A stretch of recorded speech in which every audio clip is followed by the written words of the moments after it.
You're lucky to make it a 75. At this rate, yeah. Because of all the crap we put in our bodies. Yeah. Is it, I mean, is it a surprise that the people that live in like remote villages in parts of the world where they're considered poor and don't get proper nutrition and they don't have vitamins and all that stuff, they're healthier than people that live in the big cities of the United States? Like those people in Nepal who live like in the Himalayas. Yeah. They eat like very little. They're all malnutritioned. Mm-hmm. They're healthier than us. Yeah. You know, on those when people do those expeditions to hike Everest and to hike all the, they're carrying all the Westerners' gear. Yeah, they're going up the mountain with like 100 pounds on their back. Yeah, 100-pound bags. They don't need oxygen and or anything Westerners either. they don't need oxygen. Interesting. Yeah. And they're old too. They're like in their 60s and yeah, it's crazy. Oh, I could never.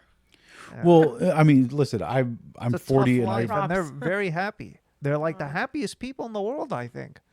Probably. I mean, imagine that. But that's the thing. That's what I'm saying is like the people that live in the most remote parts of the world are the people that are the healthiest for some reason.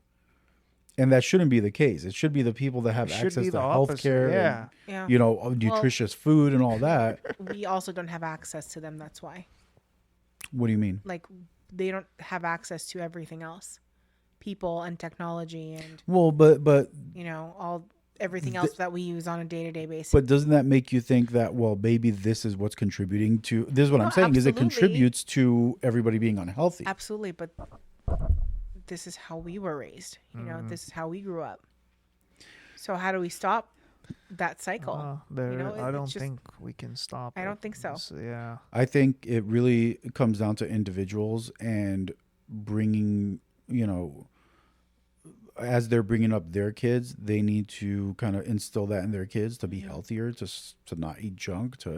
I mean, but here's the thing: is no matter how hard you try, it's all around you. Yeah. Like you try to tell a 5-year-old not to have candy when all his friends are having candy on Halloween. It's like he's on the iPad and there's a commercial. Not even that, you know, they have technology. Yeah. We're always on our phones. You can't hide shit. What are you gonna take their iPad away? Yeah. Well, it's funny too because I've seen parents that will take the iPad away from the kid, and 10 seconds into the kid crying, they're like, "Okay, here, just take it back." Yeah. Just to shut him up. Yeah.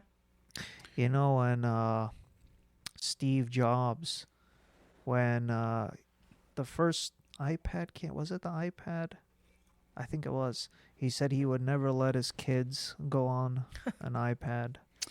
The funny thing is there's a lot of CEOs of big companies.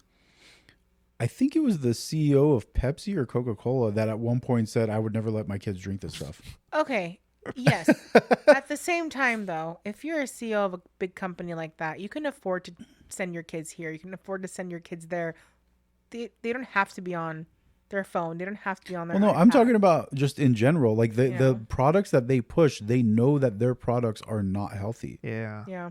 Like, what was it recently? You can't sit there and tell me you think Pepsi's healthy, though. Like, come on. Well, like, no, but my point is they won't say that it's healthy, but they'll try to market it as like it's not dangerous. Yeah. Yeah. You know. Yeah. Well, yeah, they'll sit there and they'll be like, "Well, yeah, of course, if you drink excess, everything in excess is not good for you. But our product's not dangerous." Yeah. And they know they're full of shit. Yeah. Regular exposure to any kind of the chemicals that are in sodas, plastics, whatever, like whether you're talking about plastic water bottles, plastic food containers, regular exposure to that stuff. Yeah. That's why cancer is through the roof. Yeah. The microplastics that are in the water, that are in the air that we breathe in. It's in the laundry detergent too. It's in everything. And then it goes in your clothes and you wear it. Honestly, I think microplastics are probably the scariest thing. Yeah. The fact that there's bits of plastic floating around that's smaller than a human hair that we inhale regularly. You can't even see it. Yeah. That the fish drink and we eat the fish and all. And I mean, plastic is a petroleum product, so it's obviously not healthy. And we're at some point in time ingesting that. It's getting into our bodies, and you know it's not leaving. Where does that typically come from? Where does it typically come from? It's everywhere. It's in the air. It's in the water. It's everywhere. It's Is there like a source? Or? Probably production, manufacturing, recycling. It's just tiny everywhere. microscopic bits are getting airborne, and it ends up everywhere. We're not safe. No, we're not. I don't think. See, that's the thing is, going back to what we were talking about, I don't think AI is going to be the downfall and the end of humanity. I think we will do it to ourselves. Probably just a distraction. Hey, it could be. I mean, You never know.